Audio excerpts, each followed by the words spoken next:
Hey everybody, Ty here from Total Disclosure. Are you tired of dealing with messy spaces and never-ending repairs?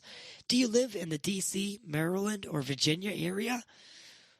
Need your oil changed? Your house cleaned? Well, Whatever Guy Services is here to help.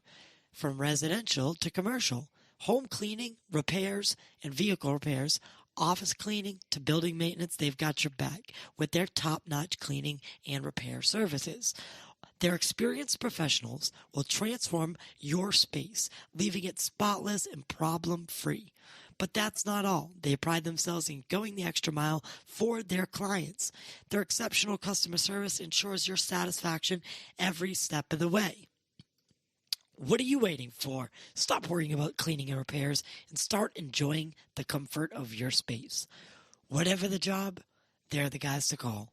Whatever Guy Services. To get your free estimate, visit their website now. Whatever with an A, whatevateguy.zee.am/. Again, get your free estimate by visiting their website. The link is in the description below, and tell them Total Disclosure sent you. Making a blanket statement to cover the entire UFO phenomenon over the past 20 years.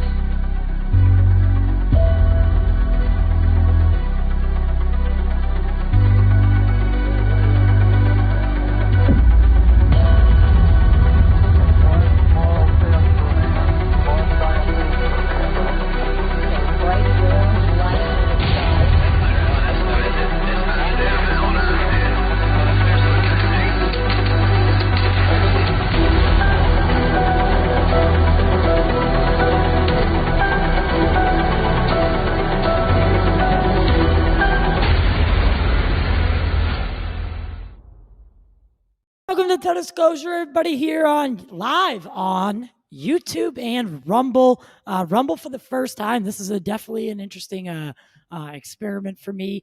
But we are here to explore the mysteries of the unknown, from conspiracies all the way to cover-ups and everything, from the unexplained occurrences in our skies and on the ground. And we're happy to have you here with us. Make sure to like, share, subscribe. And if you're listening on Apple or Spotify or any of those podcast platforms, make sure to leave a review. It's free. What are you doing? Leave a review. It's easy, it's free, and it helps the show tremendously. Today, we're here with a rather interesting character, Ashton Forbes, who arguably is, I would say, the de facto investigator for the MH370, which is ironic how this whole thing came about. I'm going to let you do your own kind of introduction, Ashton, but thank you for coming on.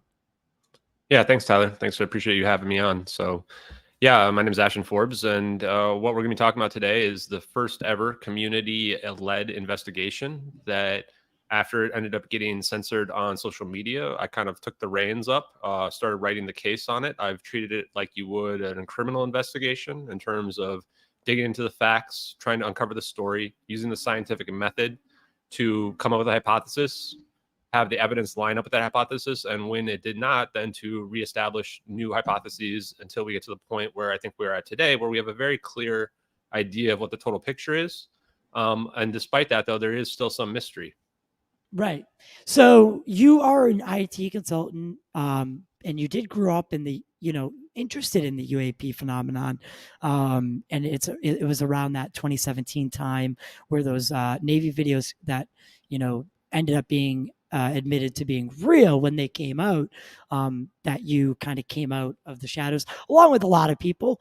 But what interested you in, and how did you get involved in this case? Because from being from having a inquisitive mind and being interested is one thing, but going to full on investigation is a whole nother. So I'd like you to tell us a story of that flight and maybe how it triggered something and how you got involved in it. Yeah, I mean, I would say that I've always been interested in flight crashes in general. I've been actually afraid of flying for most of my life in general. Really? So Yeah, looking into flights, I just feel uncomfortable on flights. Maybe it's a situation where you're not in control type situation, you know? Um, It's a fun. Sorry to cut you off, but a no, you're fine. funny anecdote is like when people say, "Oh, have a safe flight." It's like, "Oh, like it's in my control." Like, Yeah. sure, I'll try. I'll sit there all safe. But yeah, I mean, just continue. I'm between sorry. us, like every time I get on a plane, I just come to terms with the fact that this might be the last time I ever go anywhere. So, that kind of is the impetuous for me to look into flights because I want to understand why they happen. I used to read Malcolm Gladwell, and you learn that it's not just one thing to fail, and for something like this to happen, it's usually a cascade of failures that usually happen to lead to emergency situation. And so, I looked into these videos, I looked into these situation in 2014, read a lot of what the experts had put out there. And I was never very confident or comfortable with the ending and the conclusion of how the narratives had broken out. I remember actually specifically reading the Wired article about a fire and thinking that really resonated with me because it seemed like the simplest solutions are sometimes the best explanations. And so, as you pointed out, I wasn't ever really part of the UFO community actually until very recently. And in 2017, I started to watch and see like a lot of videos that are posted online. Never really found any that were super resonated with me. The only ones I think that I found the most compelling are stuff like the Turkey situation, Mm, and other videos that those are are very highly credible, but nothing among my like we've favorite. seen. Yeah. Yeah, the turkey videos. Yeah. So nothing that I'd ever really seen that really kind of I thought, well, this is like absolute proof until I saw these videos. And they reemerged on August 8th on the UFOs subreddit. They had been posted several times before, and they have been archived back to 2014, just days and weeks after the events. I actually remember seeing the thermal. And I think probably thousands of other people can attest to this, that they actually saw those videos back then and probably like me ignored them because we had no basis at all to understand that they could potentially even be real at that time. We Right. really potentially, you could argue that we needed to be in 2023 in order to even understand that these videos could potentially be real. And even today, a lot of people in the comments and probably people in the comments here will say these have to be fake because our collective conscious hasn't risen to the point where they can realize that what we're seeing is actually authentic. Right, right. And I think you make a good point about, the acclamation of people getting to know what FLIR video looks like, people getting to know what thermal imaging, and for anyone who doesn't know, FLIR is forward looking infrared. That's the tic tac, the gimbal, all those clips, those are forward looking infrared. So the timing, I think you are right for 2023. People need to be familiarized with the fact that these systems not only exist, but their capability. Yeah, and not even just that. It's so the FLIR is the first thing, right? 2017. The Trump satellite picture that he posted online, 2019. This Yeah. So showed what us. is that? Because I'm not sure. I heard you reference that in your in the podcast that you did with the other guys. What is that? The Trump Yeah, so satellite I'm gonna photo. pull it up here. I think if I can share, we're gonna see if this will work. Thank Let me you, do a Derek, share. for becoming a YouTube member. We appreciate that. We're trying to hit our goal before the end of the year. And also today on YouTube, we just started doing a lot more on YouTube. So thank you. So can you see this picture? I can now. Yeah, so this is the Trump. I call it leak, but it's the picture that he posted online. You can see in the top right here, it says August 28th, 29th, 2019. So Okay. what we're looking at here is a still image. Now, when this picture first showed up, a lot of experts did not think this could be real I because was of gonna the say high. Yeah, go because ahead. because simple. I would say a lot of people don't think it's real because Trump posted it, right? So Yeah. there you have the people that just don't agree with anything he posts, and then there are some things that stand out to me. So Yeah, and the maybe you thing about can. this is that this is an authentic picture, and a man named Marco Lambrook is the one who was able to kind of reverse figure out that this came from USA 224, which is a satellite that went up in 2011, the same year that we assumed that the satellite that was sending the data in our video went up. And it shows very similar optical capabilities. This is an infrared picture that we're seeing here at this point.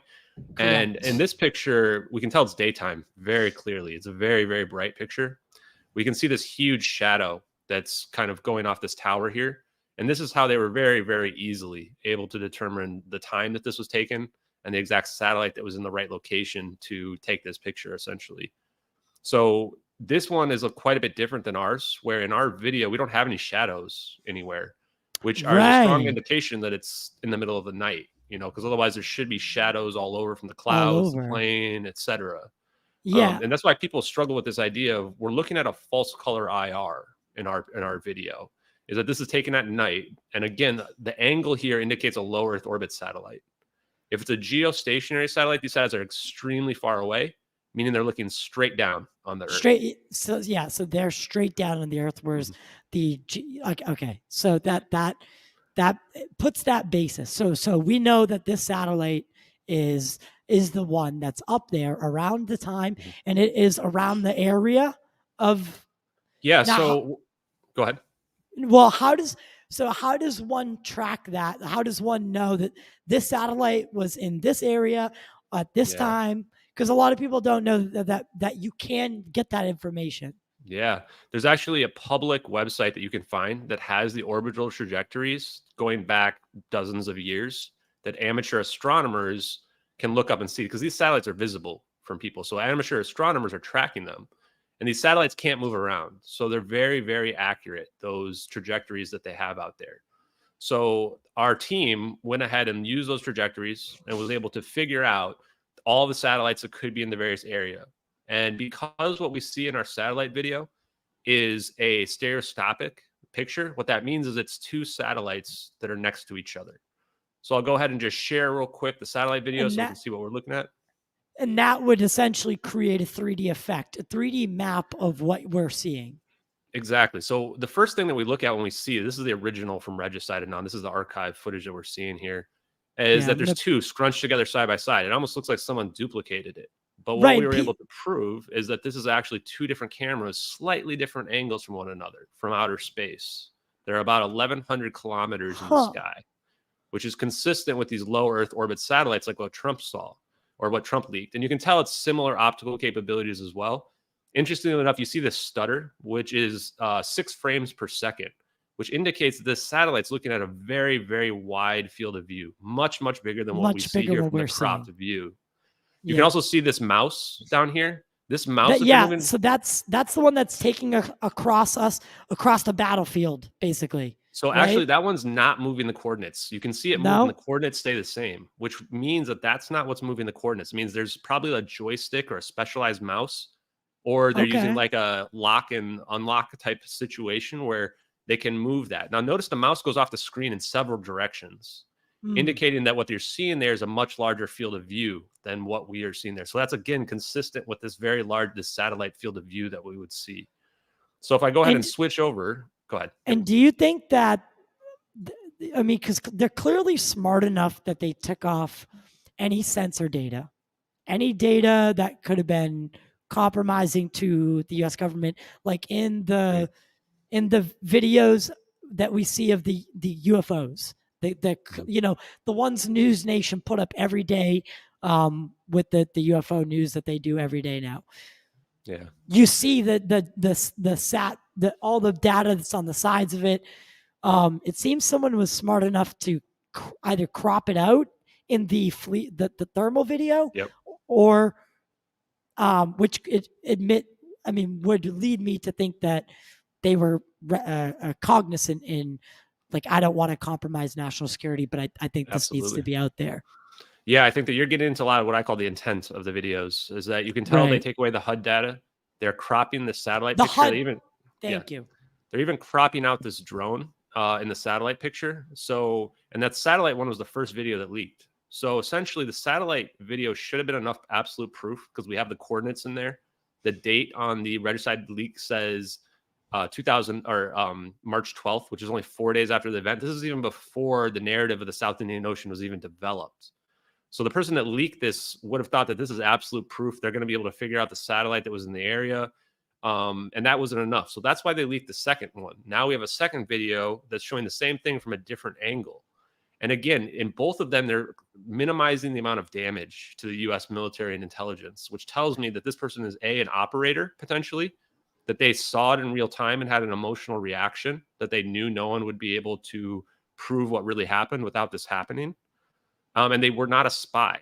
If this person's a spy, they're going to go ahead and just give this to China or Russia without leaking it to the public, right? So this really helps you build a psychological profile for the person who might have leaked this. And that's why several weeks later, which we'll get into probably later in this podcast, that's when I started to think, you know what? I think I can find out who this person is just from the psychological profile of the intent in the footage. Really? So very interesting. Yeah. And I think we have identified that person. But before we do that, I want to show you this recreation as well, because I think this recreation is extremely damning. Okay. And please, if that, I'm saying, if you find that operator for real, I mean, we're talking nail in the coffin kind of deal. Like, exactly. It's over. It's a wrap at that point. Let me add your screen in. Oh, this. Yeah. So let me know if you can see. So this. What is this? What are we seeing here? This is USA 229. This is the satellite that we found. That if you look at the top here, you can see the time. Oh, sorry. The time we're looking for is 1840 UTC. So I'll pause it once we get there. So you can see the satellite is at this point right here at 1836. The plane is somewhere over here around the Nicobar Islands. So this alone proves the United States government 100% had visual or tracking of this plane. The satellite is there in the right location. There's no chance it couldn't have seen it. The purpose of these satellites, which are NOS satellites, is to track boats, missiles, and planes. And it's to create this 3D battlefield space that we see. Now, this bubble we see here is one of the coordinates in our coordinate shift. Now, we actually believe that the satellite can see much wider than what we see here. This is just a 1,000 kilometer diameter. Potentially can see much, much wider. The place where this plane situation is happening is probably just north of these two small islands that you see south of this bubble. Okay. So this is definitely within the field of view of these satellites. And this is USA 229 has a sister satellite right next to it, officially classified as debris. Now, amateur astronomers, though, can see the satellite. And if you look up these NOS satellites, which USA 229 is one of them, there are very few that are within the time range where we think that it could potentially be taking this video. The Trump one was 2011. This one also went up in 2011. So to me, from a technical capability, this is, I call this the smoking gun. Is that right here at about 1839, we're looking directly down at this point. Now, some people will argue, well, if this is a low Earth orbit satellite and it's moving this fast, why is the picture not moving that quickly? And the reason for that is what we're looking at is the Cbers system. So what I'll do is I'll go ahead and show you as well what this Cbers system looks like, because when you get a look at this, it kind of explains everything around what we're seeing. Is that what we're seeing here is basically Google Earth video playback. And it's using these satellites to constantly pull information. I'm going to go ahead and mute this so that you guys don't have to listen to the sound. But let me go ahead and share this one now, present, and then you can put it up on the screen for us as well again. I mean, I decree with Billy. Whoever made these is doing a really good job. Yeah. So go ahead and if you pull this up, so you can see on this one that this is how these satellites are working. This is the Cbers system. You can see these geostationary ones that are extremely far away. So this is Cbers. So this is the collection of satellites. Exactly. And look at that part right there where it's all just recording that information at once. These ones with these very long orbits are the millennial orbits. And then you can see the low Earth orbit ones are going to be moving much quicker. The ones that are further out are going to be your geostationary satellites. Exactly. So these are scanning the Earth all the time. And what they're doing is able to create this 3D battlefield space we see. So essentially they're using a computer program, taking all this data. And that's why you don't see it moving very much, because the point of this is that it's for signals intelligence purposes for people that might be like on an airplane that can log into this, view it, and then they can give battlefield awareness to assets that are potentially there nearby. On the ground, they can be controlling the drone, remotely using this stuff. So this is extremely advanced. And here again, you can see how it scans. Look how huge the field of views of these scans are. The field of views, right? Super, very wide, super large. And again, here's the same thing again. So this at any given moment, there's a satellite that is picking up feed of real-time Earth. Yeah. There's no way we can lose a plane, you'd think. Exactly. And that's a good point, is that even before I saw these videos, I knew for sure the US government had to know more about what happened here. They had to be tracking it. They had to have it on video. And if it did crash into the ocean, they 100% would have seen a debris field and been able to find it right away. So this idea that they didn't know is extremely damning to the official narrative. And how much, because this, aside from the 2004, I think it's Air France, maybe 447 or I think that was something. 2009, but yes, Air France before that, mhm. This was the most expensive aviation investigation that had ever taken place. And if I think part of it is not just maybe what happened to the plane, but part of it is like, oh shoot, there's a lot of money spent. Like now we would look like real dumbasses if it were to come out that it was the United States government that did all of it, or some shadowy government entity that was actually at the center of it, or a non-human intelligence, right? Like no matter what we're looking at, if we knew what happened and still spent the money, people are going to be pissed. No, definitely. And it's the most extensive search in history, and they didn't find one piece of debris, not a single piece. Well, let's talk about that. That's argued, that because I believe that's argued, is it not? So what most people are thinking of in terms of when they find the debris, and this is how easy it is to lie to people. Again, I'm going to repeat this as a fact. The official most expensive search and extensive search in history did not find a single piece of the plane. That's a fact. The person that found this, Blaine Gibson, who's featured on the Netflix documentary, was not related to the official search whatsoever. This debris washed up on the Reunion Island in South Africa. This is unrelated to the official search. So they found these pieces of debris. The flaperon specifically is only piece that has been conclusively tied to the plane. What they don't tell you is they did not use a unique serial number for this. There's a unique serial plate on this flaperon that was missing. You can Google this and you can confirm this for yourself. What that means is they used a non-unique serial number for this. So what that means is that flaperon could be from MH370, could be from another equivalent 777 as well. So it's not quite as conclusive as it claims. And I would argue that this is how they got people to believe this official narrative. Some debris washes up. They quickly tie it to the plane. Now everybody thinks, oh, that's proof it must have crashed. Case solved. Everybody can now have funerals, and exactly. And I do want to get to some other stuff because there was some really, like the press conferences seemed a little off. Mm-hmm. Something didn't seem right. Now when I went back and looked, but that we can get into that later. Now, okay, so I don't even know where to begin with this. Well, if I go on the debris while you're thinking of that, so the other piece of debris, what I want to point out is that the narrative that I've put forth as the real narrative is a lithium-ion battery fire. Now, this is a very mundane event, not really mundane, extremely dangerous. And you'll find that there was a number of planes that burned up from these. The debris that has been found is consistent with a fire. Not only that, some of the debris actually had burn marks on it. And they've kind of just brushed that off as resin, which makes no sense whatsoever if this stuff was in the water. The other thing, too, that we'll get into is what we think we're seeing here is teleportation on these videos, believe it or not. It's not annihilation. It is not cloaking. It's actually a wormhole, teleportation, something like that. And if that's the case, then there's no issue whatsoever with this tiny amount of debris that was found, which even if you add it all up is probably less than 1% of the entire plane. Right. So again, the idea that the debris rules out these videos is wholly incorrect. In fact, it's actually 100% consistent with the videos. The official narrative is what's not consistent with the fact about you did not find a debris field. And this is part of the reason why people like Florence DeChangy, who's a very intelligent woman, and people like Jeff Wise came up with alternative theories because they realized that is not possible to not have a debris field. Right, because with the Air France, they found over 10 New York City blocks of a debris field for that plane. They don't just not find these things. That's why, and with these recent, I'm sure you remember these recent shoot downs of objects in the sky. when they, they're The talking Alaska about ones, yeah. the Yucatan one and Mhm.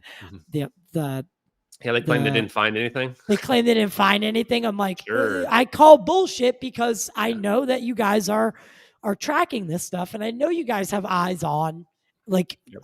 you have eyes on everything, and that's okay. But just Mhm. don't lie straight to my face. And with the Definitely. official narrative, you have 239 people that vanished literally into thin air, no matter what way you look at it, vanished.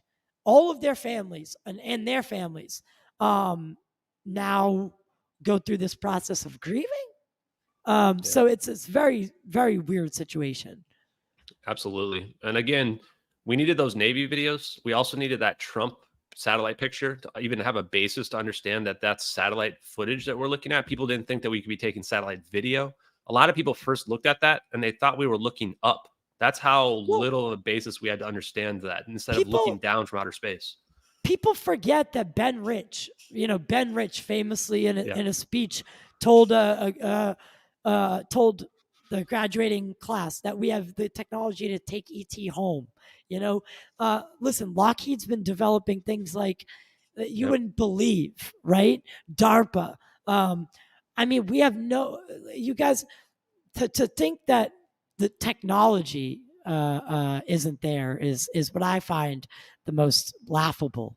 That teleportation may seem like a fairy tale, but in reality, there is basis for it, even with Einstein.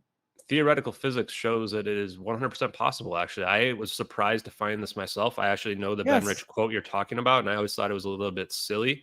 And then I dug into this case. The first thing I found was that quantum teleportation has been proven several times over. The Chinese are constantly pushing the bar and teleporting quantum information further and further and further. Mm-hmm. And then at that point, the only limitation is how do you reconcile quantum and macro? Exactly. And so I looked, and that's the third thing that you need to understand these videos is that there's actually a popular mechanics article out there, which whatever you think of popular mechanics, there's 3 scientific papers within it.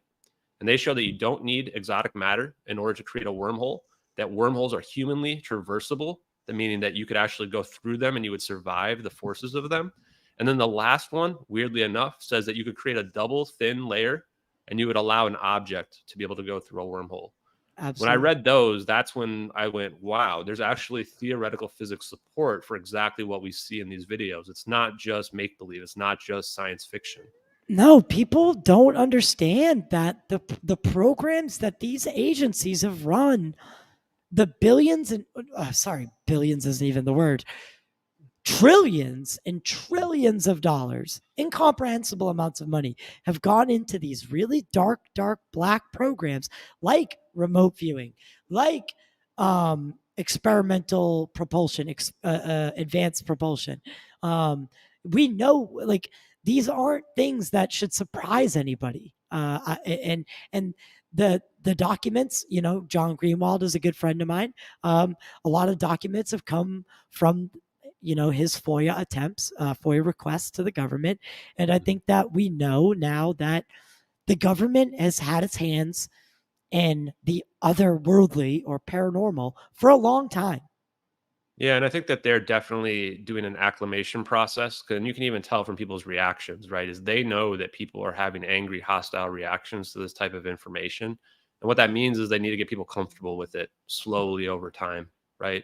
And so I think that even if you look into those FOIA requests that are being released by the person you just mentioned, that most likely that's all being controlled very, very deliberately so that we can get to a point. And what we're doing here is we are just kickstarting that and moving that along another couple decades before what they're expecting. They're not expecting us to just drop this huge amount of information on the public at once. Mhm. But our goal, my stated goal for my community here is that we want disclosure, total Get it out. disclosure on our terms, right? And we want the truth now. We don't want to sit here and wait for another 3 decades to learn that they have superconductivity, teleportation, and free energy cable around. There's people on this earth that have nothing that deserve this technology to be free. I was going to say there. I grew up. I grew up in a home where we didn't always get to pay for heat or propane, and we would have to boil water just to like take showers or to clean, like, and if this technology is being hidden, and these people, like, my story sounds like, oh, like it's such a sob story, but there are people who have it so much worse, so Absolutely. much There's worse. people that have Like, nothing at all. right, I at least had food to eat, and like just the heat was like didn't work, the hot water and heat didn't. There are people that are so much worse, and for this technology, if it is being hidden from us, I think it's a crime against humanity. And I in would this agree. video, I think that's what people find the hardest to believe, because they're part of their brain that has to do with like that. I don't know what it would be, what part of the brain it would be that deals with this, but when you look at these videos and you see a portal open, you see 3 UFOs spinning.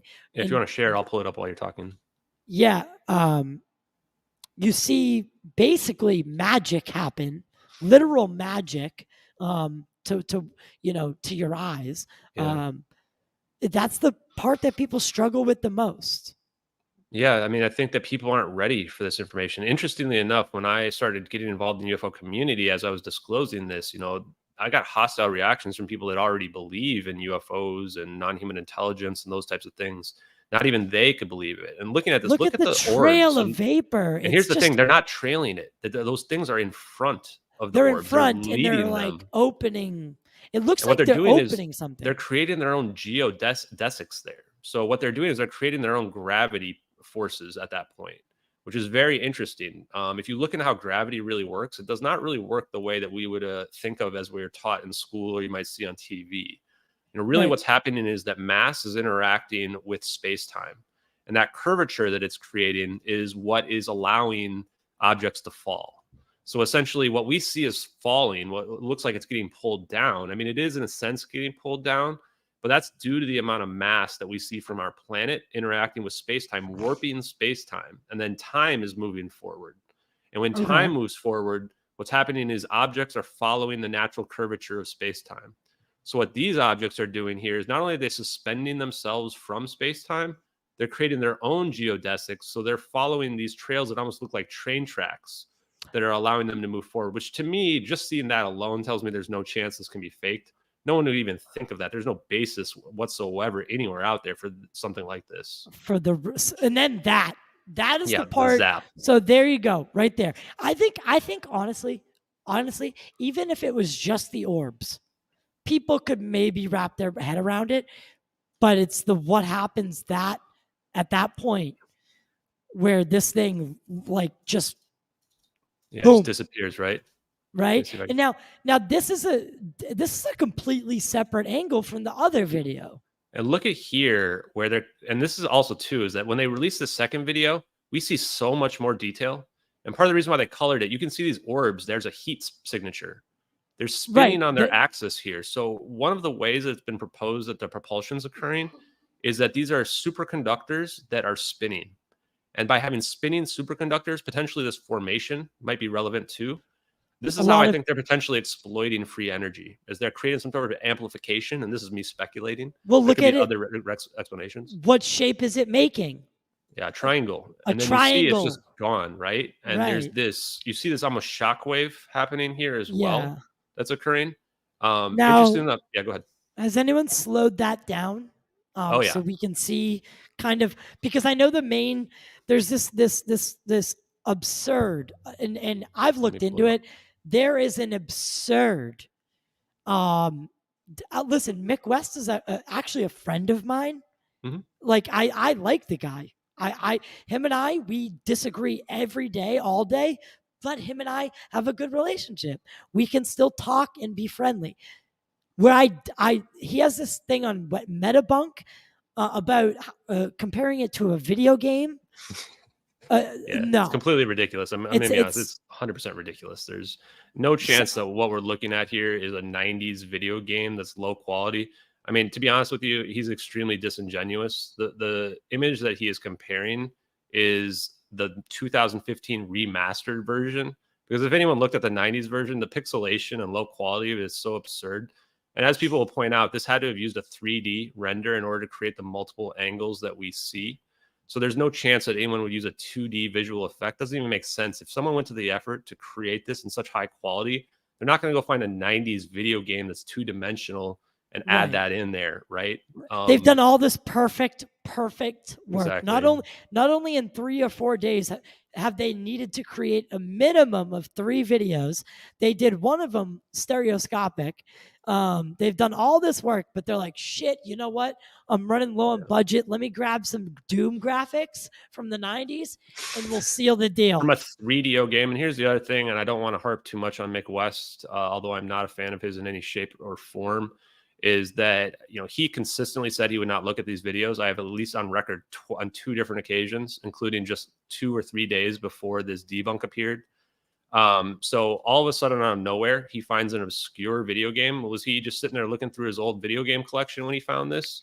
It makes no sense whatsoever. Not to mention that, but we're seeing a cold zap here in this. It's black. It's black. So there's no reason for anyone to create it like this. If someone's going to take a visual effect, they're not going to modify it and turn it black. They're just going to have it be an explosion, like the effect that he used is. So there's a portal feature on one of my editing softwares, and just for fun, I started messing around with it, and I couldn't get it to even remotely look anything like what is being seen here. And let's go ahead and just completely debunk this. So we just looked at what it really looks like in the video. So let's go ahead and just end the debate on this entirely. This is not from a visual effect, and I'm just going to prove it here real quick as well. Sorry, I have another one, so we remember what that just looked like. Let's pull up what the effect looks like here. Where's my share screen?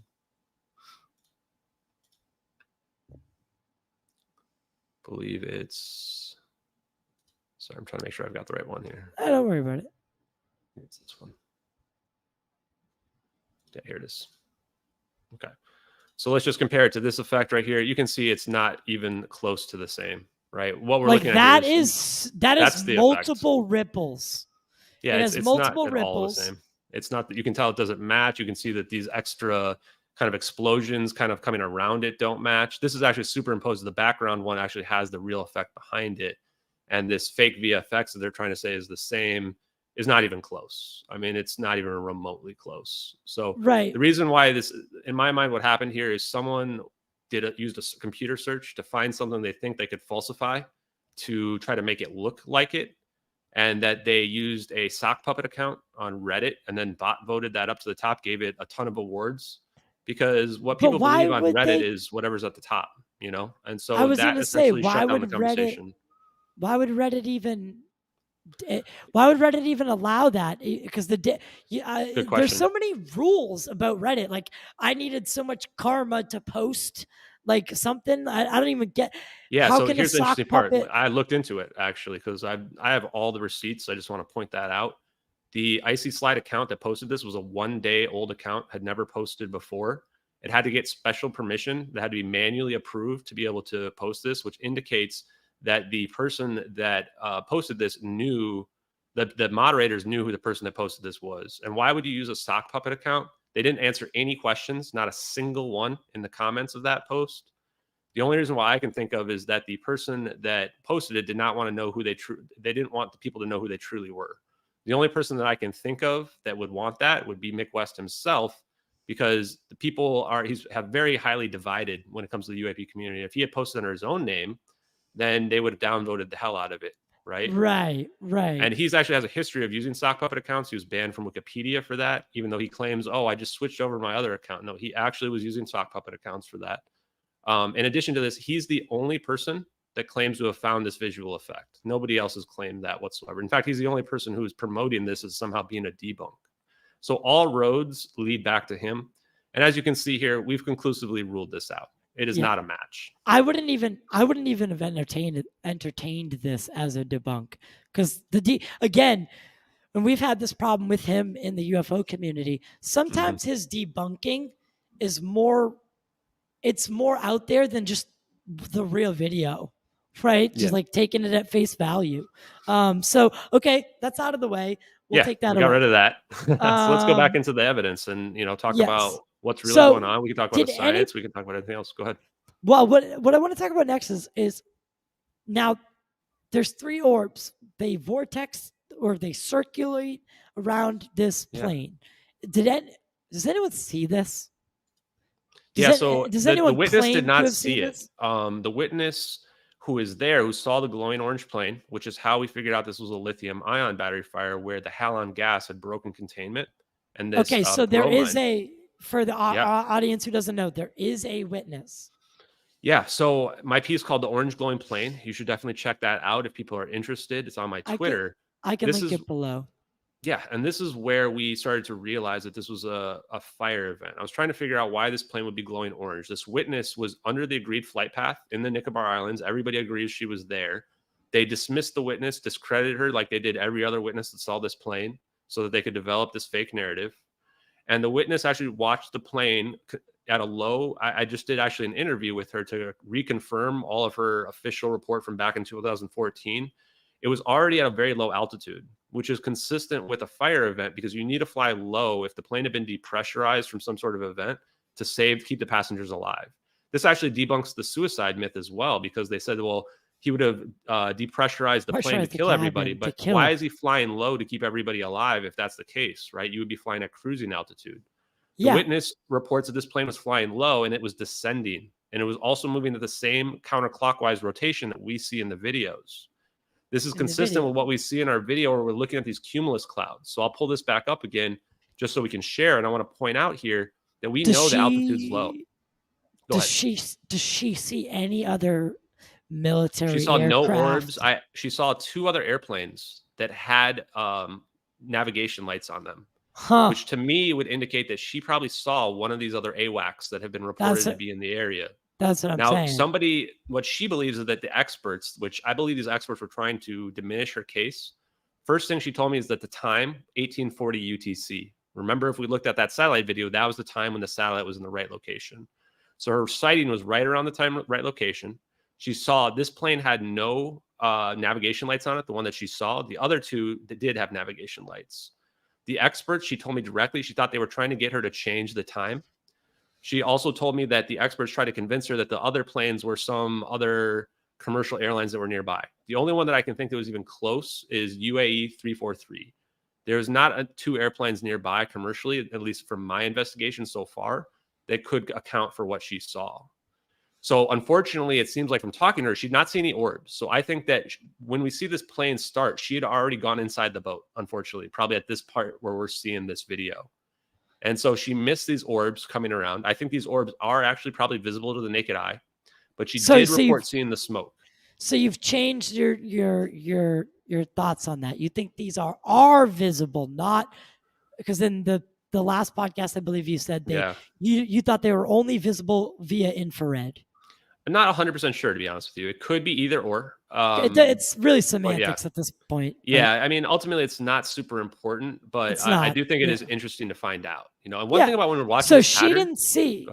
So she didn't see the plane disappear. She just saw. No, she didn't. She went inside and quote unquote put the kettle on.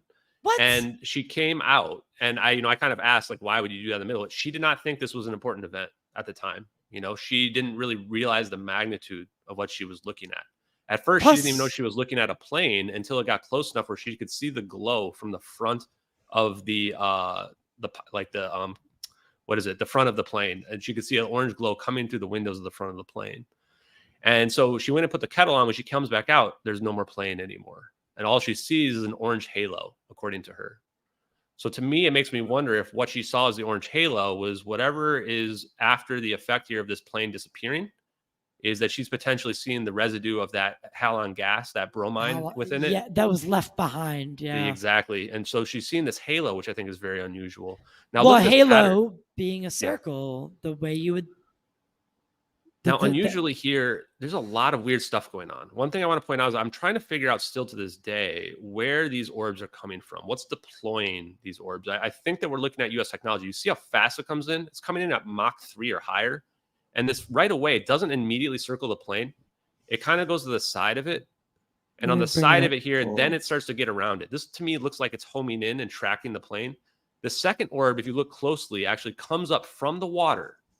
And it comes up through this cloud. and now it's there next to it. And the third one comes in from the side as well. Okay. And the pattern, it's almost like it locks in and they start this pattern. If you scrunch time down, it's creating a sphere around the plane. Yeah. And notice what happens here in a second. It changes orientation and becomes vertical to the plane. This really is making me think that what they're doing here is inducing some type of wormhole effect, right? Right now you can see that they're vertical around the plane. Right. And now they're doing this back and forth. And then when we like saw from the other videos, pong. they close in at the last second and boom, plane's gone. And there we go. There's our flash again. And this is the opposite of that. The thermal. So we're looking at, again, a dark setting, and that's why the flash is white in this instance rather than black. Well, so the reason why that is probably due to the false color IR. The point of the false color IR is to make it look like what a human would look like, right? And also look like daytime. And that's part of the reason why, too, I think the flash also indicates it's nighttime.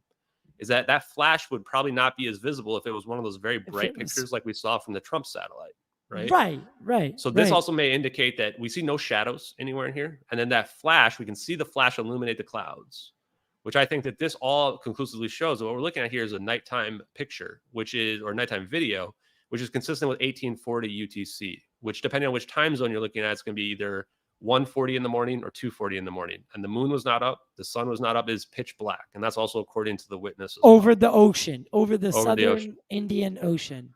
Exactly. There's no lights. There's this arguably one of, it's really an not uncharted, but it's a travel path, but the water or anything, in the reason they had such a hard time searching for this plane was that the terrain that they were searching was just such a miserable area. It was mountainous underneath, and it was just a perfect place for a plane to disappear, if you ask me. And one thing too I want to point out is that what we're seeing there, we believe now pretty conclusively, is smoke.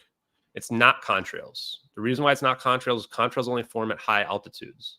This is why the people that are trying to discredit this want to say that there's contrails, and they don't want to admit that what we're looking at there are cumulus clouds, because the cumulus clouds only form between 1,000 and 5,000 feet, meaning this plane is very low. And that's, again, consistent with the sighting. Yes. So what this means is that it can't be contrails. Okay. And if it's not contrails and it's smoke, now everything's lining up to the same event, lithium-ion battery fire. And now let's ask a question. Why? So why this plane? Why this event? Why? So let's quickly go through the flight path here. I'm going to pull this one up too. If you don't mind, we can pull that. Because I think it helps to visualize what's happened, because there's really two events that occur here, okay? So the first event, you see this plane flying from Kuala Lumpur, and it's going northeast towards Beijing. The time where it goes dark here is 1721 UTC. So this is where all these witnesses along the coast here hear a bang right at 1721 UTC. I'm going to go up to that point. And this is also where Mike McKay is on an oil rig 300 miles to the northeast, or kilometers to the northeast up here. He sees the plane on fire. He does not see it crash. He sees it on fire. This would indicate that something happens here. I would suspect that what happens here is a minor lithium-ion battery explosion that depressurizes the plane but does not take it out. Now, these cargo bays that hold these batteries are meant to be able to withstand this type of thing, which I believe can account for the fact that we've got about an hour and 20 minutes until we get to KT's boat over here on the west. So this plane is they're able to mitigate it. Presumably all the crew are now trying to fight this fire. Now, these lithium-ion battery fires are almost impossible to put out. Yeah, and this is why so many people died from them from 2010 to 2014. They're terrible. It's a chemical fire. Exactly. So what do we see it do? It makes a turn. And where does it go? Directly to Penang Langkawi International Airport. If you're a suicide path, you are not flying to the nearest emergency airport. You're crashing the plane right in the ocean right here. Right? Yeah. So what we see here is consistent with not a suicide scenario, but an emergency scenario. Because that's another thing that people throw around, is that the pilot was trying to suicide. Yeah, it makes no sense. They try to say he's flying over his hometown. That's why he's going to the most get a good look. Airport. Give me a break. It's the most nonsense thing I've ever heard in my life. I would never fly over my hometown to be on my farewell While tour. 200 people are trying to break through your door. Come on. Yeah. There's no way. Give me a break, guys. Give me a break. That's such bullshit. So they try to get here. Most likely what's happened here is they can't safely land. So either the landing gear has been damaged or there's no lights because it's 2 in the morning. Again, 1752 is 1:52 in the morning. and no one's Malaysia is a third expecting world them. country. This airport is not having active flights at that point. So if they couldn't communicate or they had whatever issue, they're not going to be able to land. The co-pilot's cell phone pings down below when they fly over, which again indicates they're trying to get help, right? So this is all lines up towards an emergency event. Now, what does it do at this point? It flies the Nicobar Islands. I presume at this point they've made communication with the U.S. government and they found a rendezvous point. Now, why would they rendezvous pointing? Because the next thing you're going to try to do is land in the ocean. The problem with landing in the ocean is that it's middle of the night. It's dark. This is And not like landing in the Hudson River. There are big Right. waves in the ocean. This Yeah. plane's going to crash apart if it lands in the ocean, no matter Yeah. what. Right. So I want to point out as well that a lot of people don't know this, but a lot of mainland Chinese nationals do not learn how to swim. In the West, everybody learns how to swim. 70% of the plane was Chinese Roughly nationals? 70%, right? Yeah. And so then another probably 10 to 15% were Malaysian nationals. So if this plane tries to land in the ocean, most likely everyone's going to die. They're not going to be able to save all these people. Maybe they're not going to be able to save any of them. So the other thing I want to point out here is they claim that the last communication was 1822. If you read my piece called 1840, you realize that this time was made up weeks after the fact. The time that they actually, right after the fact, the next day, they claim they lost communication, 1840 UTC. That time is this location at KT's boat over here. So what really happened is they probably tracked it the whole way. But when you're inventing a fake narrative, you got to throw people off the scent. If you admit that it happened at 1840, now people are going to wonder, okay, well, did something happen at this point right here? Because that's the most logical conclusion.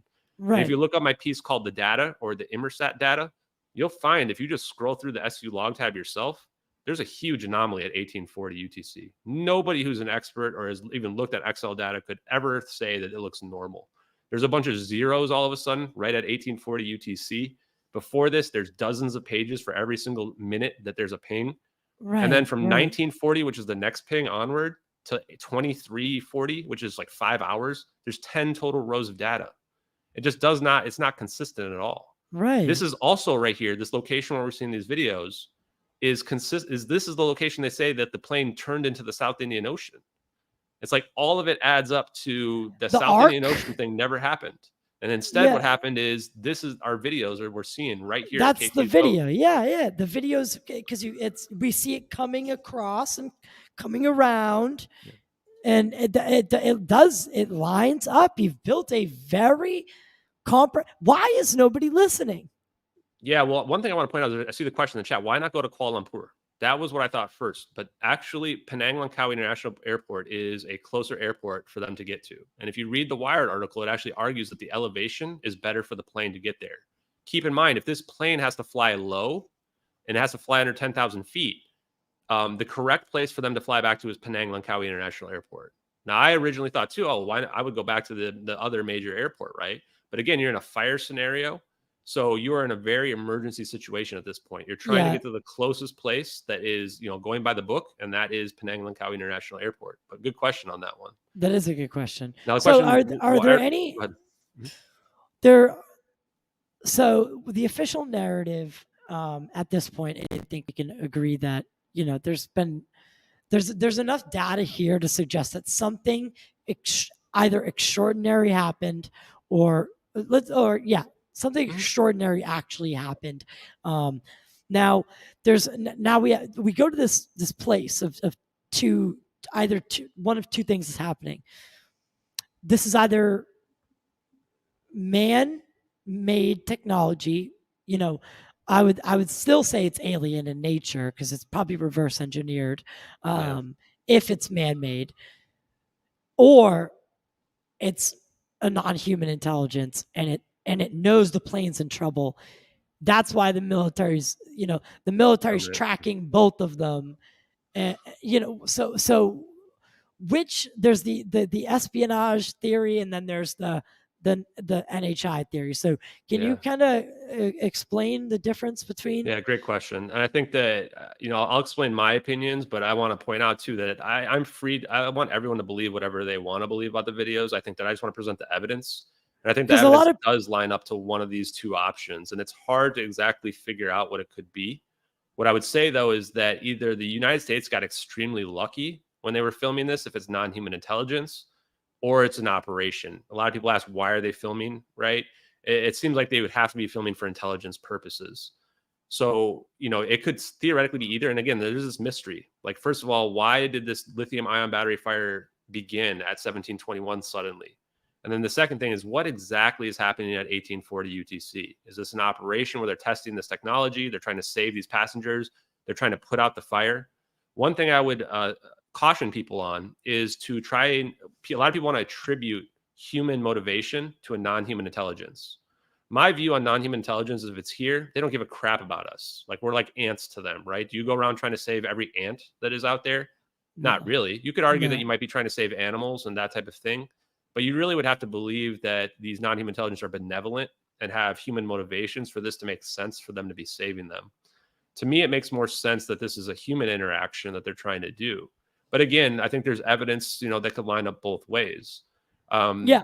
Now, again, yeah. So, I mean, we know, the government has seized Tesla's, work.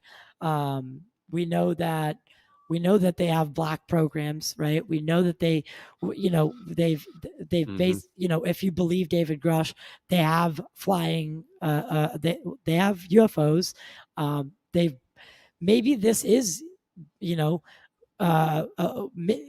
there's a good question that was asked. That's why I'm kind of leading this. Yeah, go ahead.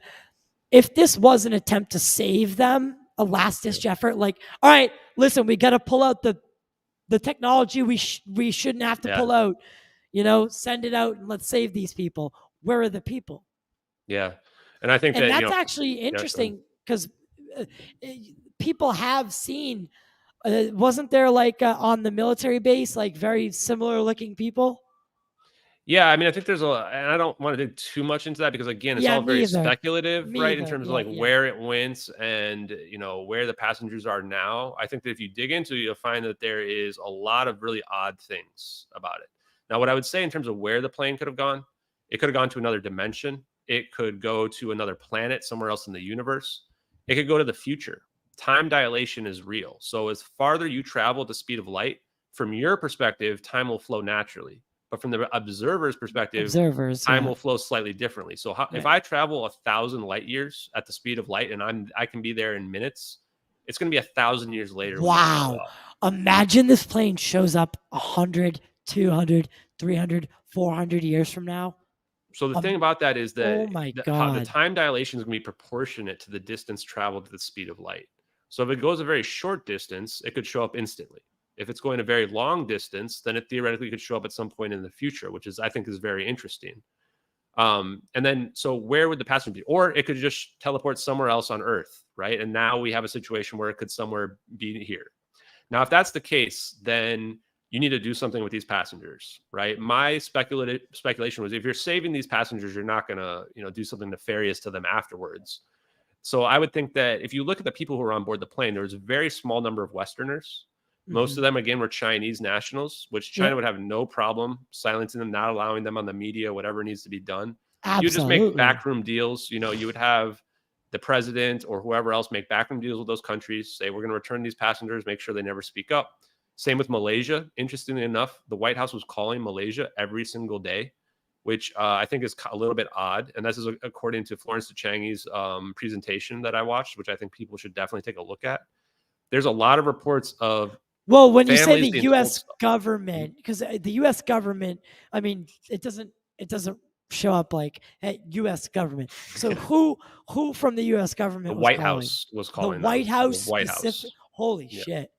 So here's the thing too. There's lots of reports that a lot of these family members were told something, and I actually at this point fully believe that all of the family members have basically been told something that has, I guess you would say, given them closure to some degree. Now, what if they've been told the truth of what we see here?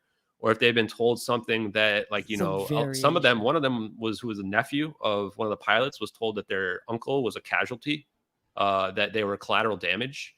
The French man who lost his wife and daughters was told that the Americans had AWACS in the area, which are these planes that have the radar dishes on them, and that the Americans knew exactly what happened. A couple of the woman, Danica, her husband was on board the plane.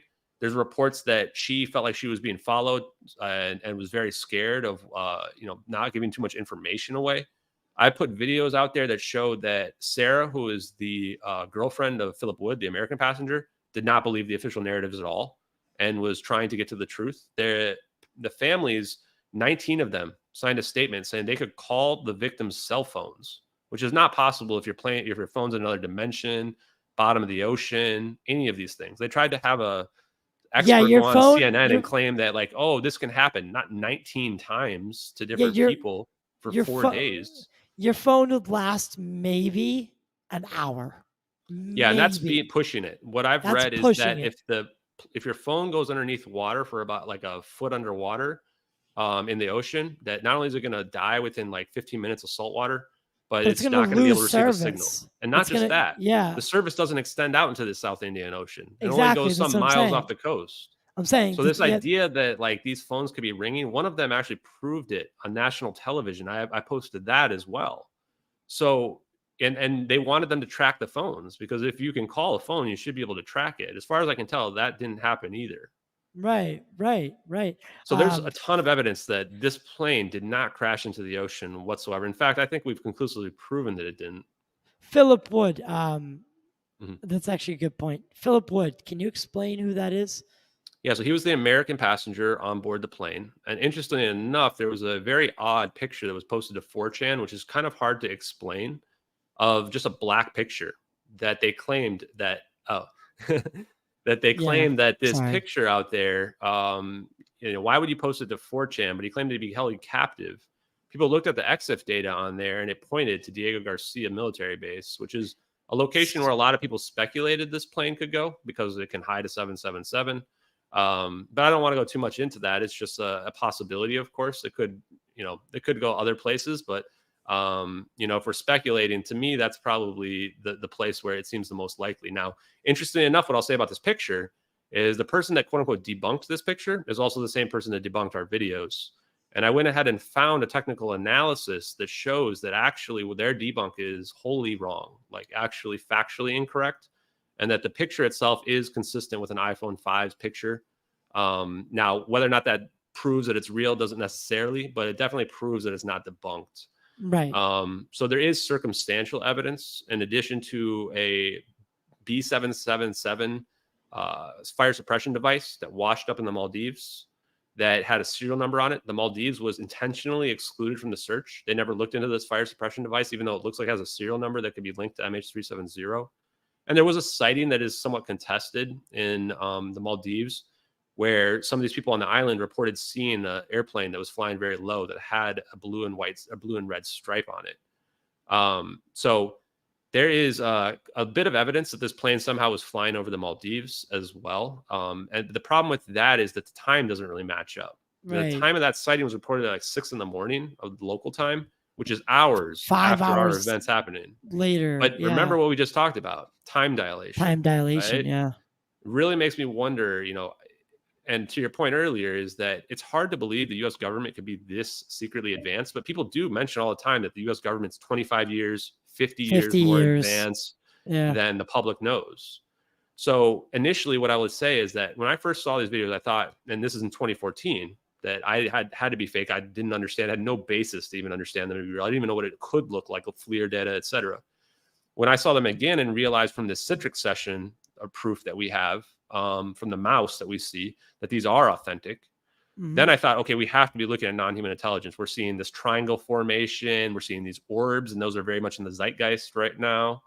But the more I looked into all the intent, all the evidence around this is where I started to realize that we're not looking at non-human intelligence on these videos. We're actually looking at our reverse engineered technology, which I think will prove what David Grush swore in his testimony to Congress under penalty of perjury that we have going on, that we have been reverse engineering these for probably decades, if not 100 years, and that they've known about it. And that somehow I thought that, we probably had been failing at reverse engineering. Like if you gave a caveman an iPhone and said, hey, go ahead and reverse engineer this, they'd have no chance because they wouldn't have the material science to be able to recreate the iPhone. Absolutely. However, if you go and say, okay, well, now we're going to push 80 years. Now I think that it is possible that you could reverse engineer this stuff. Well, you know what David Grush also talked about is a deal amongst non-human intelligence and human beings. Could it be possible that that we called in a favor? A lot of people do bring that up. Now, in my personal opinion is Could it that be I'm not both? 100% convinced that, there's non-human intelligence. I need a little bit more proof myself. And the thing about me is that I just want to follow the evidence. And to me, you don't need that type of thing to happen in order to explain this. But to your point, speculatively, if that is the case and there is non-human intelligence on this earth and they have formed, some type of alliance with the government, then, that could be a possibility. And again, I want people to believe whatever they think fits with the facts. Yeah, I don't. And again, for some reason, a rescue mission doesn't seem like it's a good fit. Because again, I don't know. So let's go into the espionage. Let me speak to that real quick as well. So, and this is probably be what you're going to bring up, is that there was 20 Freescale semiconductor scientists on board this plane. And to me, you think about the risk associated with this, like you mentioned, pulling out the technology to save these people, right? And to potentially put out this lithium ion battery fire that would have otherwise doomed the plane. It has to be something more than money. People want to tie it to these patents. I looked into the patent situation. That's not how it works. The patent's actually owned by the company, not the individuals. So it's not reverting to somebody in that situation. Unfortunately, that's been debunked. But the scientists, there's 20 Freescale semiconductor scientists that were all very important people as part of this company. Chris from the Not So Deep podcast worked at the company at the time and told me this firsthand on one of the podcasts I did with him. That's too many people to be on the same plane. Almost every company has a policy that you can only have 3 or 4 people on the same plane because of stuff just like this. Except for Goshen. Just kidding. What I would hypothesize, and this is very speculative though, is that what if Freescale semiconductors is actually Freescale superconductors, and that these people on board this plane, scientists, were integral to the technology that we see. Either they are bringing this technology to China, and now this becomes an espionage situation where we're trying to prevent that from happening, or they're integral to the technology from the United States perspective, and they want to make sure that we don't lose access to this intellectual property. To me, the intellectual property motive makes a lot more sense than any type of monetary motive. And I mean, if let's just say I'm the U.S. government, or the U.S. government, and I take these people and I'm like, you're gonna have to go into witness protection. Like that's just it. I'm sorry, that's the way it's gonna be. Or you can take the other, what's behind door 2, and you're not gonna like door 2. I can promise you that. Yeah. So like a lot of these people being China, foreign nationals, foreign nationals. I mean, I can't imagine, unless you're like a super patriotic Chinese national, like I can't imagine you'd love it there, and a chance to get out of there would be probably nice. And for these other people as well.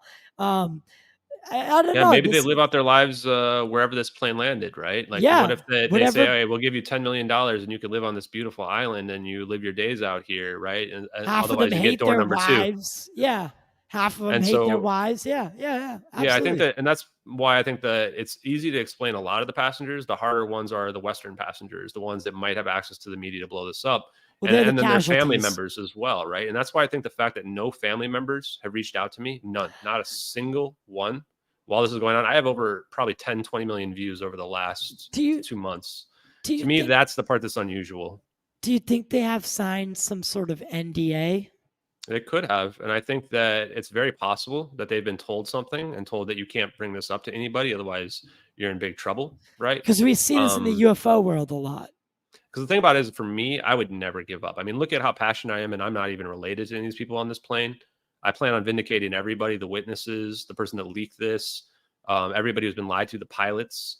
If it was my family, 10 years later, it wouldn't matter. In fact, I would probably be more desperate for answers and be reaching out for clawing for any small thing that might give me closure. So I think that that's the part where I don't know what they've been told, but I feel very strongly they've been told something that is now keeping them quiet. I want to know though. Like, it's like, God. Plus, these people were desperate early on. A lot of them got arrested because they didn't believe the official narrative. They were throwing water bottles at the people, like you were talking about, those early people that were doing the announcements. Very, very They knew weird. that something was going on, right? Now, all of a sudden, everybody's quiet. They've just done a complete 180. Seems very unusual. And they're completely okay. And Mhm. all right, I accept it. I accept what happened. After screaming and wailing and, you know, throwing water bottles and it doesn't, I don't know. It's really, really, really confusing. Not confusing, but it's a very complex situation no matter what side we're dealing with. Now, why the cover up? Why Yeah. why even, because there's so many whys. Why this? Why that? Why that? So why, if you're going to disappear a plane, right, of full of people, why cover it up if you're not involved? Say the United States government is not involved at all. Why are they trying to cover it up, huh? Like, that's the thing too. That's why I think it implicates them the most, is that, okay, if China or Russia does this, you're not protecting China or Russia, right? You're going to let them try to protect themselves. And it seems like the United States is the one directly implicated in this cover up. They're the ones where White House is calling Malaysia every time, right? Yeah. They didn't release this radar data for weeks. They didn't release the Inmarsat data for weeks, presumably because they were developing a cover story for this. And this is why I, again, think that the lithium ion battery fire is the perfect real explanation. It's such a mundane event.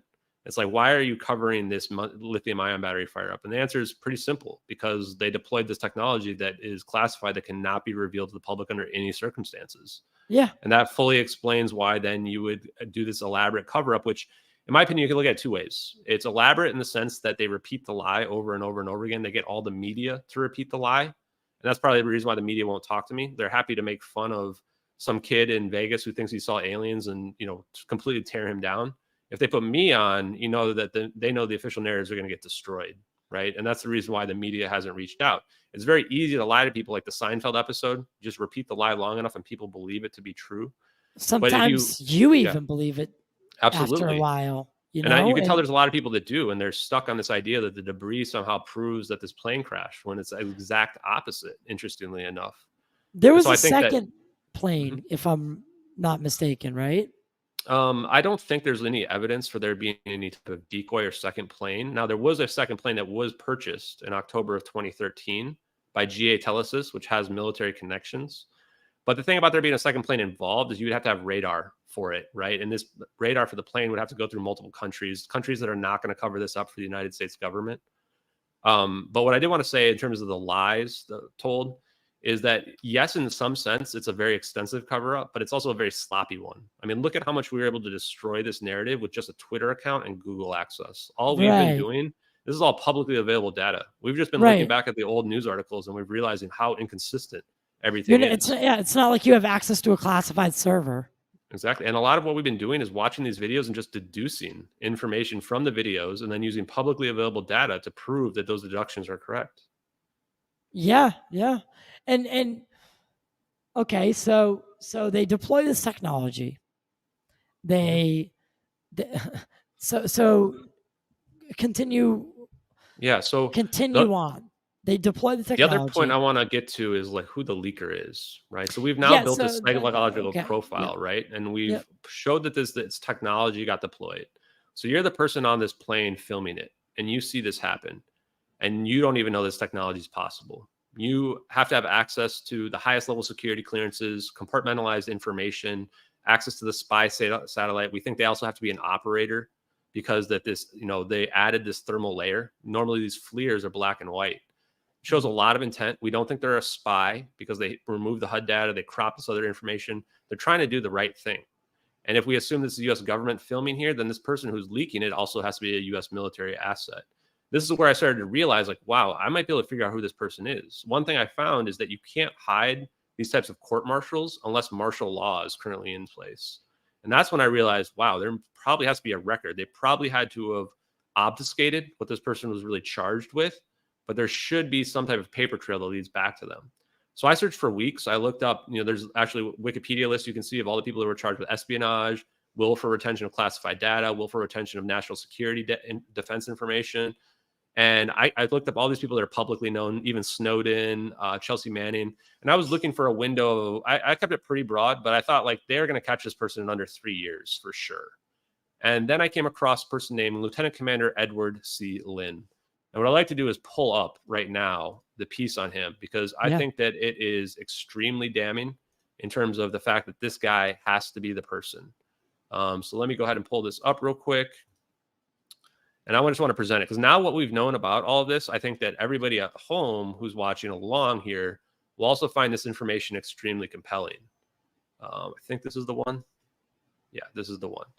So I went through and I started looking at every single news article about this guy, and it was all very unusual and suspicious. He checks every single box in here. He's a naval flight officer with experience in signals intelligence, SIGINT. That's all we've been talking about. He flew aboard a U.S. Navy Lockheed Martin EP-3 Ares II spy plane. I looked at this spy plane. This spy plane has real-time video playback on it. The spy plane here is potentially one of the AWACS, the KTCs that the Frenchman was told about that existed out there. He was held in pre-trial confinement from the moment he was arrested, September 11th, 2015. They tried to get him as a spy, and it was the first instance since the Cold War that somebody had been charged with this type of thing for an active duty member. They tried to charge him for life in prison. So keep in mind, they're throwing the book at this guy, right? They're trying to make him go away forever. They're actually trying to prove that he's a spy. Like go to like disappear at Leavenworth. Yeah, they're trying to disappear, and they want to make sure that he's in containment, that he can't be talked to the public, right? His charge sheet is heavily redacted, including all the dates. They don't want there to be any paper trail back to that you can prove that it's related to these videos. Because if we can see the dates, you're going to be able to see that it's related to these videos pretty likely. So he was on a surveillance aircraft that gathers and processes signals intelligence. There was growing doubt as to whether or not the government would be able to prove that he's a spy. He had a high-level clearance, the most sensitive information and intelligence, and he was part of this specialized squadron that's called the Special Projects Squadron 2 for signals intelligence exploitation. He had access to the Navy's Black program portfolio, which again, if we're looking at highly sensitive technology here, he's the guy, right? He's the guy. They said that his knowledge could be extremely useful to potential adversaries. Again, what they thought is because when they're looking at these videos, they're thinking this person is giving this information to China and Russia when they do this, right? Now look at his time where he was deployed in Hawaii for this on this project, February 2014. This is a month before the videos happen, right? Or a month before the plane goes missing. Now, if we keep going down here, here's the secret program he was part of, the VPU-2, one of the most secretive units in the service in the Navy. That now this quote, this case did not turn out to be related to foreign intelligence, not really a spy case, but it sends a strong message to safeguard classified and sensitive information. Despite there being no evidence that he ever exchanged sensitive information with China. Now, this is the weirdest part. His defense attorney argued that the classified information is available on the internet. Well, I mean, this is our videos, right? He actually got 2 charges. The only 2 charges that he admitted to were of holding secret information. And people argue, well, wouldn't it be top secret? And I would counter argue, first of all, you're trying to obfuscate the situation, so you don't want it to be very obvious. But the other part is if it's available on the internet, I highly doubt that it's going to be considered top secret. Then the government came back and said, just because the information is available on the internet does not declassify it. Now, this might be the most damning. In 2014, he accidentally left 2 flight manifests in his flight suit from a deployment that included search and rescue code names. Oh, God. I can't think of any other search and rescue operation in 2014 that was publicly known. Now, in exchange for admitting to the lesser 2 charges, he did not face the charges of espionage. They made him take a plea deal. So he took his plea deal so he can never talk again, and he got a 9-year sentence despite the fact that he took a plea deal, which is huge. These people that were other people, if you go look them up, that were given these charges, and I looked up a lot of them, almost all of them got slaps on the wrist, like 1 to 3 No years. jail time. This guy's getting 9 years after a plea deal, after they're trying to put him in prison for life. And he had already spent 646 days for time served. They had him locked up the whole time throughout the whole trial and didn't let him out. Yeah. So he was stuck in the brig. So that means they took this extremely seriously. They even ran a sting operation on him the month before he was arrested. The FBI did to try to prove that he was a spy. I'm pretty sure they had a woman sleep with him in a honeypot situation. And that's why they tried to throw the prostitution charges on him. So they're trying to throw all these extra charges on there to obfuscate the situation, but it doesn't add up, right? What does add up is that this guy either leaked these videos or he was connected somehow to the person that did. Now, this quote here, he never spied on his country. He served faithfully for 17 years. He accepts responsibility for the offenses he was actually guilty of. And then he agreed to debrief and assist the FBI and NCIS. Now, his own personal quote, I think, tells a lot about his own psychology. And I want to point out, this guy was abused in prison during pre-trial containment. I looked that up as well. Absolutely. He actually reported the abuse that he got. They would go through and rummage through his cell all the time. He felt like they called him the goon squad. They would put him outside in the cold.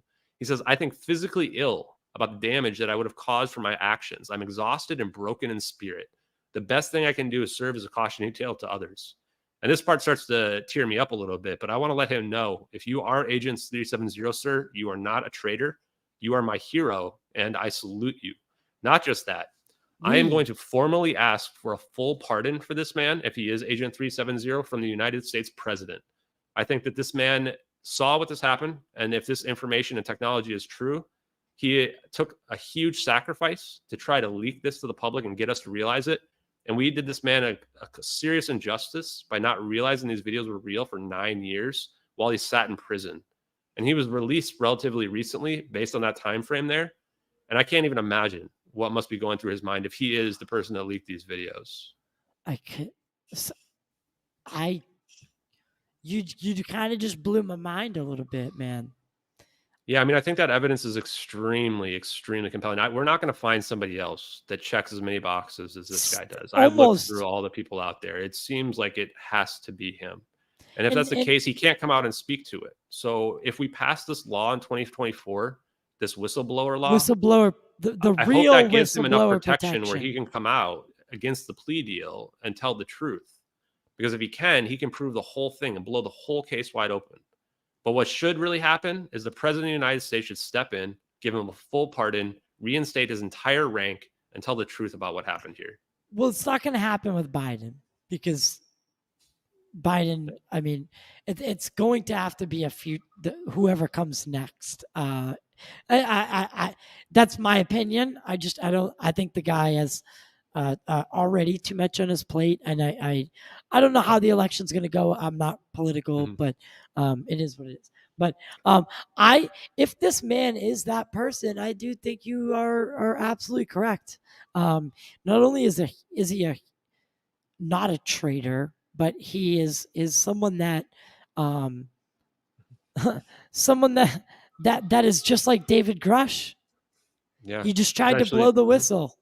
And that's what people talk about, is that in order to get true disclosure, somebody would have to do exactly what we think happened here, which is they would have to go against their NDA, go against their sworn oath, and leak this information. And that, again, shows this emotional reaction to watching the videos from in real time. As somebody said, there's no way we're ever going to get the truth unless these videos get leaked. And not just one video. We needed 2 videos. I mean, how many unusual UAP videos are there out there where you have 2 different videos, both from the most advanced military equipment on the planet, that both show the same thing from different angles? There's none, not a single one like this. So this to me is like, this person did everything, and we did them the injustice of letting them go to prison for 9 years, 7 to 9 years over this. It's honestly just gut wrenching. Well, it's hard because those military cases, they keep really close to the chest. Those ones, like, unlike the one that just happened, I forget what the kid's name is. Jack Tahara. And that's interesting because what that shows us is that they even give a 20-year-old access to all the Ukraine-Russia military war information. He basically just posted all over Discord and completely destroyed all the fake narratives about Ukraine winning the war and Russia's getting destroyed. And it turns out, no, Russia's absolutely obliterating Ukraine, and Ukraine has no chance. Yeah. I mean, it just like, and I think they actually changed the compartmentalization of that information because it was simply too available at that point. Although in this case, I think what we're seeing here is magnitudes more secret than that type of information, right? And absolutely. You would really have to have this type of very advanced access and potentially be one of these operators in order to be able to leak this information, in my opinion. I want to point out as well that in these videos, we're not watching someone take it with a camera. They're not filming it with a camera behind the screen. I looked very carefully to make sure. They're doing a screen recording through this Citrix session. This meant that they were 100% knew they were going to get caught. That the Citrix session is going to be able to be traced back to somebody on the plane or wherever they took this from. If they went back home and did it, they're going to be able to trace that back. Huh. So this person knew that they were making a sacrifice by putting this information out there, which, you know, just, yeah, really emotional. Wow, that I didn't even think of that aspect of it. And the reason why they had to do Because that it's is if you take definitely not a take it with your cell camera. phone. Yeah, if you take it with a camera and your cell phone, they're gonna be able to cast doubt on it, right? They're gonna say that you faked out on your camera or whatever you did. Yeah, But when there's you're an taking it from extra the layer actual of space, yeah, when you're taking it with the actual spy satellite database, now it's a lot more difficult to cast doubt on it. As you can see from the debunkers, they've all given up. Even the debunkers, like we just talked about, they're not even won't look attacking at it. 99% of the footage. They're They trying to won't even. attack the zap. And in my opinion, the reason why they're attacking that from the disinformation perspective is they want to have an angle where they can admit that the footage is real because it's undeniable. So the only thing that they can then do is say, well, this part that most people will be unwilling to accept anyway, let's just cast doubt on that part of it. So then maybe we can come out and say, yes, the footage is real, but it was somehow modified. We're not going to let that happen. The footage is 100% authentic, and we're going to have the absolute truth. We're going to have disclosure on our terms. And that's what I love. I love your drive about this, and I want to know. So why and how did the actual videos leak, and why does this case become as large as it is? I know we're going back, but Yeah, we didn't really get into. We got into the time frame, but it was only a couple days after where the videos surfaced, right? So, I mean, if you look at it, it really depends on whether or not you believe Regicide Anon account was involved directly in the videos. Because if they're not involved, then there's no reason for them to lie about the time that they received those videos. So I'll go ahead and pull it up right now. We can just look for ourselves so that everybody can see. Share screen. I think it's this one. This is the one. I think this is the right one. Yeah. Okay. So if we look at this archive footage here, did that just break it? Yeah, it did. Let me pull. So, and we were just looking at these videos a second, but you can kind of see it's a little bit small here. Maybe I'll zoom in. Yeah, that's better. Yeah, so that's a little bit better. So if we see here, you can see that this from this Regicide account Anon here, that the receive date's March 12th, 2014 for the first satellite picture. And it was uploaded on May 19th. So this is where we get the 4 days, is March 12th. So unless this person was lying about when they received it, and you can see the source here says protected. Okay. On their other videos, this account was just a random UFO account that had other videos that posted before this.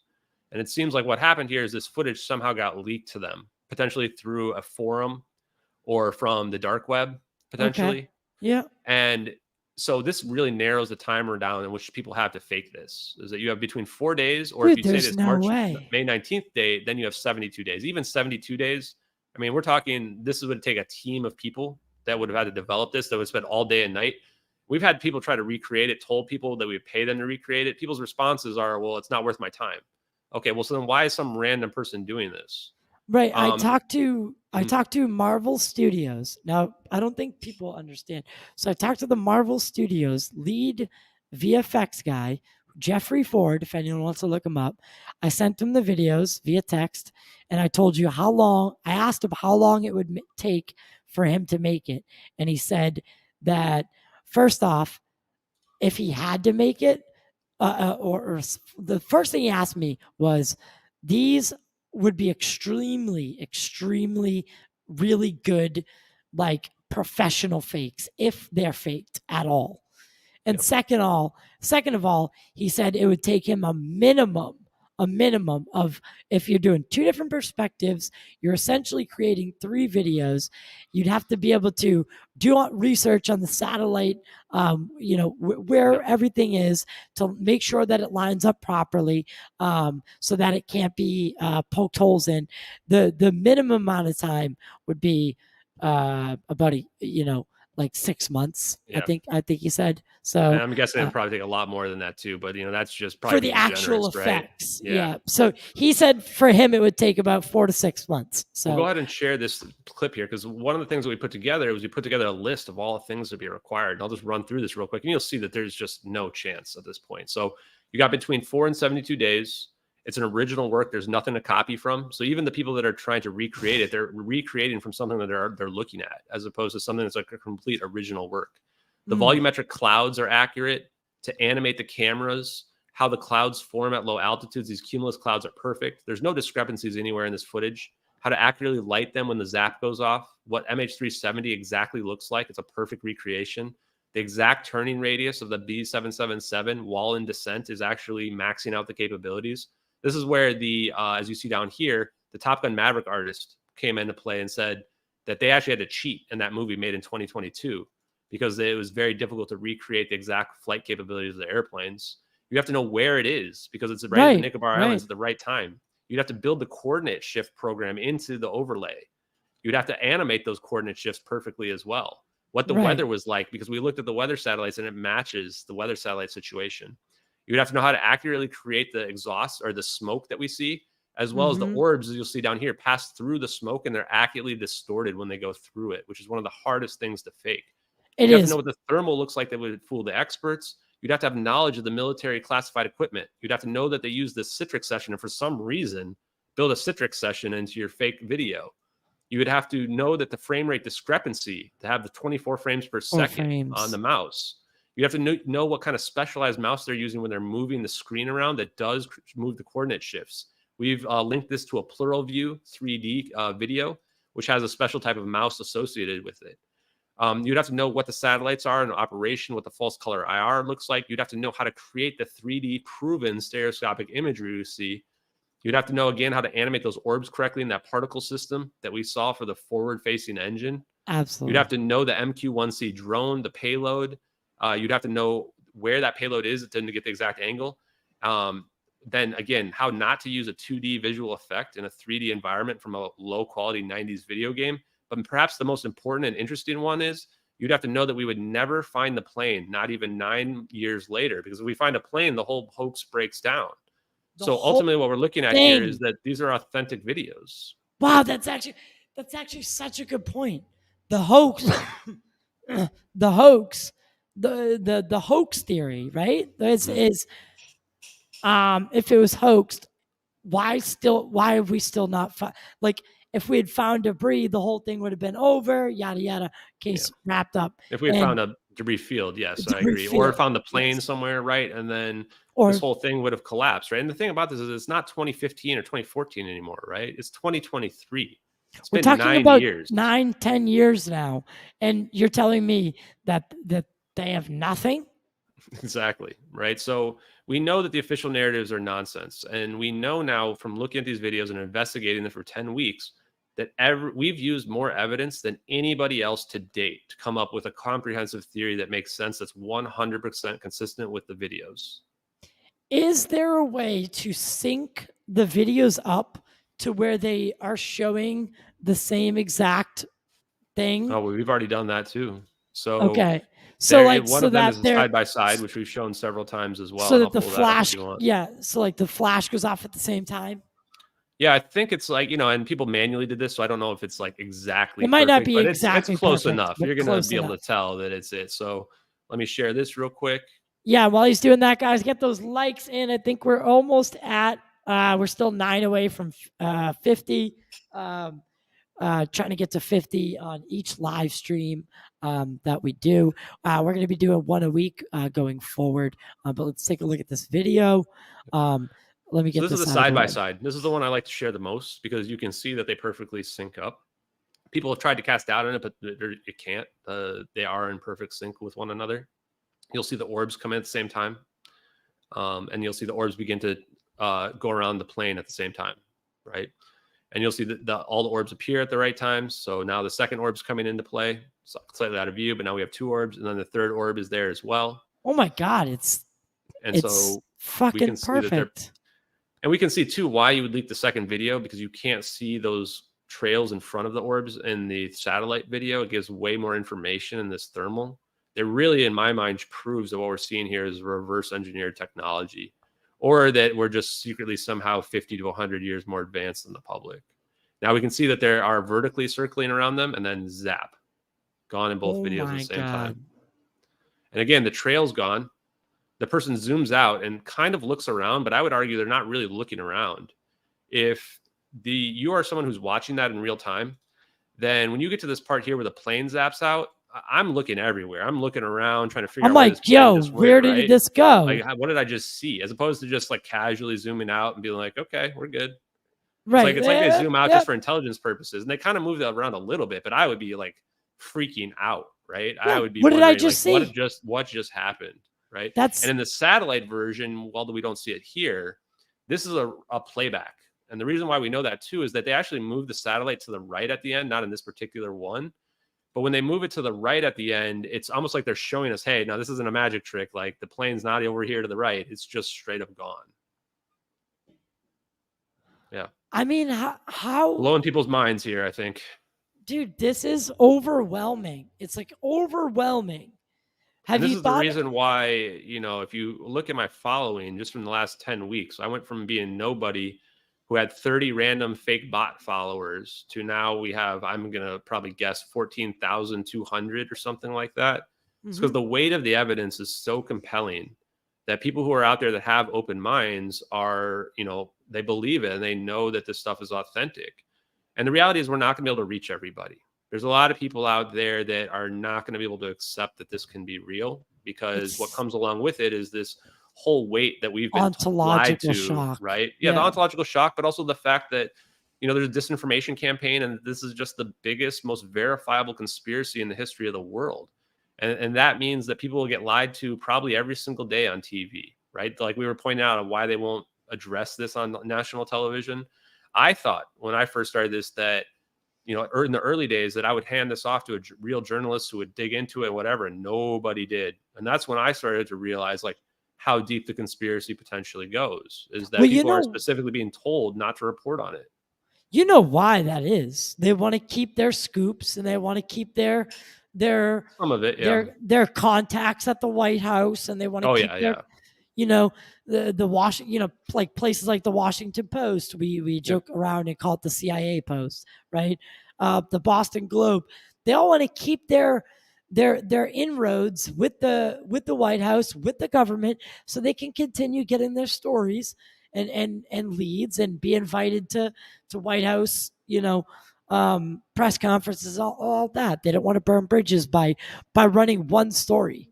That's the scariest part, though, too, is that, and I don't know that it's all the individual reporters, but it's the people that are above the reporters, right? It's they're the ones who get told, like, if you report on this, you know, that's the end for you guys, right? Or that these people already have these types of connections with the government where they're very buddy, and it doesn't take very much. Just don't report on this. That's all you have to do.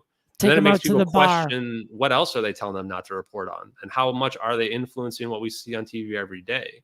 You know, at this point, it's been so long of the silence. You know, I started the clock on, I think I'm working on this other piece of the history of the investigation. And I even blew my own mind when I looked at it. It was like August 14th or August 16th was when I started the clock, wondering the longer the media doesn't report on this, the less likely I'm going to be inclined to believe anything that they say. And we're now more than 2 months later and they still haven't touched this. So that's the part where I think is deeply concerning to me. So if there are journalists out there listening right now that are honest journalists, do your job. I've done more investigative journalism than all of mainstream media combined for the last 10 weeks. It's time for somebody to really get serious, do their job, take a risk, be brave. Let's get the truth out there. That's it. That's it. All we want is the truth. And I don't think that, and I don't think that's a big ask, because at the end of the day, these technologies, our taxes, everything that we do, like the government works for the people. This is how it is supposed to work. Yet somewhere along the lines, these career bureaucrats have changed the game on us, and they've made it a system where those in power stay in power, and these temporary employees, like the president, like your congressman, all you have to do is wait them out. Yeah, I want to point out something about that too, is that if you go look back at the presidents, and like, let's just take our last 3 or 4 presidents, I mean, even going back to Bill Clinton, potentially, a lot of these people, even Obama, they have said that they would reveal the truth when they got in. They campaigned on it. Even Trump, I think, mentioned it as well. It's almost like the moment they get in, they get the call. And the call is, hey, you're not going to talk about this anymore. And they start acting completely weird and different about it. Hey, that Obama actually, I truth. feel like, has tried to leak it out there. Like he's actually said that, joking, like he would jokingly say that, yeah, this stuff's real on, I forget which late night talk show and stuff like that. Jimmy Fallon, and he's Yeah. creating him and his wife have a production company, and they are filming a Betty and Barney Hill documentary. So why would they be involved in that? Yeah, and I think you have the good point too about their temporary employees, right? They're So the just people that are the ones who are really hiding are probably the people that are, the career military people and the people that have the connections to these companies like Lockheed Martin, Northrop right. Grumman, these companies that are getting billions and billions of dollars every year from the government. That from a commercial perspective, they don't have any commercial presence, right? Or very little. And that they're very close ties to the military and intelligence. A lot of these videos I've been showing you come from them directly. I was actually surprised to find that all this stuff is publicly available. The Cbers system stuff. I mean, if I was them, I wouldn't be having that out in the public because look what we just did. We just blew up their whole conspiracy with this information. Absolutely. And if you could subpoena 2 or 3 people who would, or even 2 or 3 3-letter agencies, because you want some congressional, you want congressional publicity, and I'll be happy to put you in contact with Mr. Burchett. I would love to be. Yeah, he's a good friend. So yeah, we're on very, very good terms. So, if you could subpoena 3 or 4 people, from I don't know, agencies, who would they be? Well, first thing I would say is if Burchett or any of the other congressmen who I've sent the letters to, who I've been calling their offices, put me in Congress and testify, this whole thing will 100% unravel. We will get true disclosure on our terms. And it doesn't matter if they admit to it, because if you televise this to the world, to the nation, it's going to go viral everywhere. And at that point, what we'll have is people, it becomes self-evident at that point. People will know that the official narratives were nonsense. And then it won't matter if people admit to it or not, because at that point, anytime anyone talks about this, go, yep, the U.S. government hid that. They have advanced technology, et cetera. Right. If I were to subpoena anyone, the first people would be the people who are in Freedom of Information Act requesting, which is the NRO. They are the ones, the National Consulate Office, who are in charge of the satellite launches. There's no chance that some are not involved in this. In fact, they denied my Freedom of Information Act request. I've been waiting months now for any information they have on Malaysian Airlines, any information they have on USA 229. And there will be a paper trail, I presume, there that will connect them directly to this. I would also subpoena former retired General Joseph F. Dunford, who I, through a source, have found out that his nephew showed him these videos and that he took them extremely seriously. Turns out I didn't know who he was at the time. And it doesn't sound familiar. Yeah. Yeah. If you Google him, I think you should. You'll find that he was potentially the person who was in charge of the International Security Forces in 2014. I'm sorry, what was his name? Joseph F. Dunford, retired general. Now, you'll notice that he was in charge of the security forces in 2014 that would potentially been in charge of this type of operation. He went on to become the highest ranked military officer advisor to the president, to the Department of the Secretary of Defense. And then he retired in 2019. And where is he now? Board of directors at Lockheed Martin. Of course of course he's at Lockheed Martin. That's what they do. They go from the government to the private sector, and they remain. They basically just change desks. But not just the private sector, potentially the same place that could be developing or reverse engineering the technology that we see in the videos. So yes, if he was in charge of this operation and this operation was covered up successfully, it seems like that would be a nice promotion to being the highest ranked military officer there is, and then going on to be in the board of directors of a company that potentially is involved in the technology that we see in the videos. So I want to say as well that I have the highest respect for the military. I don't enjoy exposing people's lies like this. But the reality is there's a lot of people that know. There's people that know the truth, right? And I think that in their minds, they're doing the right thing by hiding this. Maybe they think that it could be the end of the world. Society might collapse, something major like that in their minds.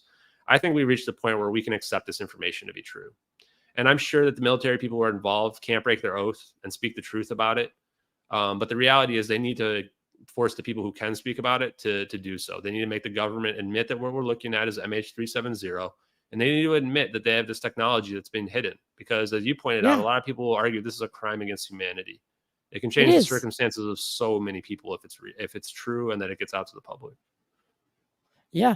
And here's the other thing Yeah. about it is that this information has already leaked to China and Russia, right? These videos have been out there for 9 years. Their intelligence would have figured out that they're real long before I did. If I could figure it out from a Twitter account and Google, then China and Russia's China, military have long figured it out, right? So very it's not much like we're so. protecting this information from our adversaries anymore. So it's time to let it come out. It's been 9 years. Let's be honest about it. Let's rip the Band-Aid off. The people that won't be able to believe it aren't going to be able to believe it anyway. And then the people that will believe it, the scientists and what have you, we can change the world. And this could be a moment where not only the government could come forward and make maybe, because Chuck Schumer's bill, albeit it hasn't gone through yet, it would put pressure and it would start the clock for these, private aerospace companies to admit that they have reverse engineered materials and that they have to report it to the military. You can keep it, but you have to admit it, and there needs to be oversight, right? So if that bill passes, then we're on a really good trajectory. But at the end of the day, we're going to have to show some capability for immunity for people that come forward who are a part of these programs, because not everyone knows. And we know how these black programs are run. They're run very compartmentalized. You might not even know you're working on something when you're working on something, right? You're just told to do your portion of it. So we've got to be a little careful at pointing the fingers, but someone does need to be held accountable for this in some capacity. And it shouldn't be that guy who spent 9 years in prison, if that's the real person. So where do we go from here? What's your next step? Again, I'd love to have more conversations with you. I'd love to include you in some of the. We'll be in touch for sure. Yeah, I would love to stay in touch, and I have very much a passion. You've laid out such a clear. Have you ever thought about making a documentary? Yeah, I'm keeping a lot of stuff close to the chest at this point because, I do think that there's a disinformation campaign that wants to try to discredit me, to try to keep these secret, which will be very difficult.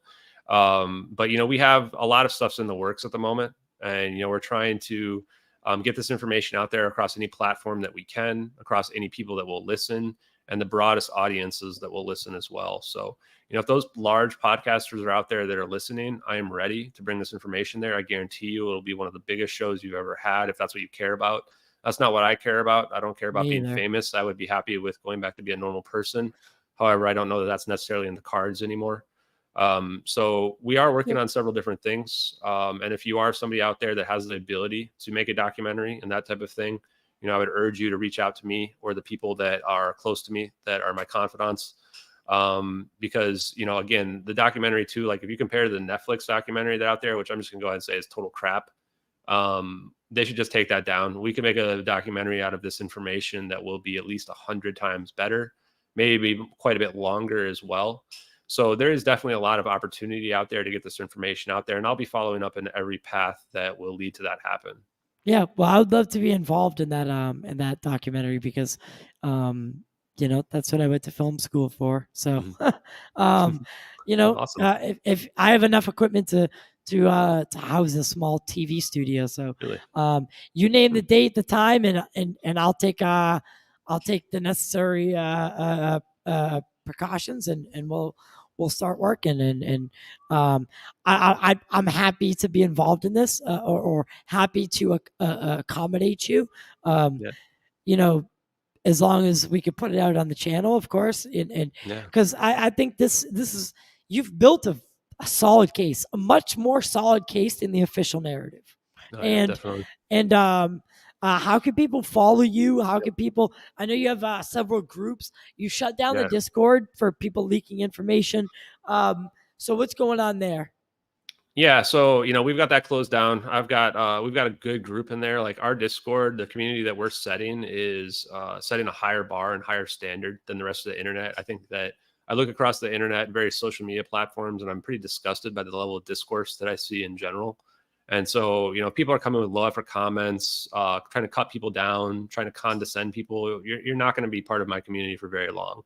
And that's across all our platforms. But right now, the main place you can find me is at Twitter, or I guess X Corp, at JustXAshton, as you can see on the screen right now. I do want to thank Elon Musk, even though I'm not necessarily a fan or hate him, but he has not to this point allowed the government to censor us during this investigation, which I'm not confident that that would be the case under old leadership. So that's where you can find my primary work. I have all of my works in a all my works document that can be found there. I'm also working on a comprehensive all evidence to date version 2. There's an older one as well, but we found out more evidence as well since then. So you'll be able to find everything there, all my pieces, so that you can follow the investigation together. Because one thing I like to say is that the people who are following get to be part of the greatest conspiracy and greatest story ever told, which is the real story of MH370. So it's still time to get on board and get involved and to follow along with it. And you can be part of the fun too.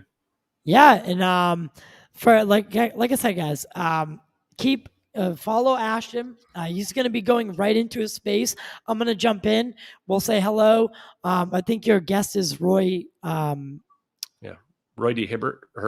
Yeah, Herbert, he is a theoretical physicist, very intelligent person. I've been talking to him in DMs. We're going to be going through the science. We're going to talk through, I'm going to read off my letter. And so we are going to be kind of continuing this conversation here in the next 15 to 30 minutes or so for the people who are watching live. Well, I'll pop in and I'd love to say hi and maybe we can throw a promotional thing to the interview. But thank you so much for coming on tonight, and for everyone watching, thank you. Ashton's gonna go. He's gonna get set up for his Twitter Spaces, and we want to thank him for this first and hopefully for many conversations in the future. I think what you're doing is pivot. It's not pivotal. It's needed. It's a much needed service. And for you to be doing this on your own time and your own dime, just shows the dedication. So much respect to you, my friend. You're always welcome back on Total Disclosure. Let's keep exploring the mysteries of the unknown together. Sounds good, Tyler. Thanks a lot. We'll be in touch. All right. Thank you.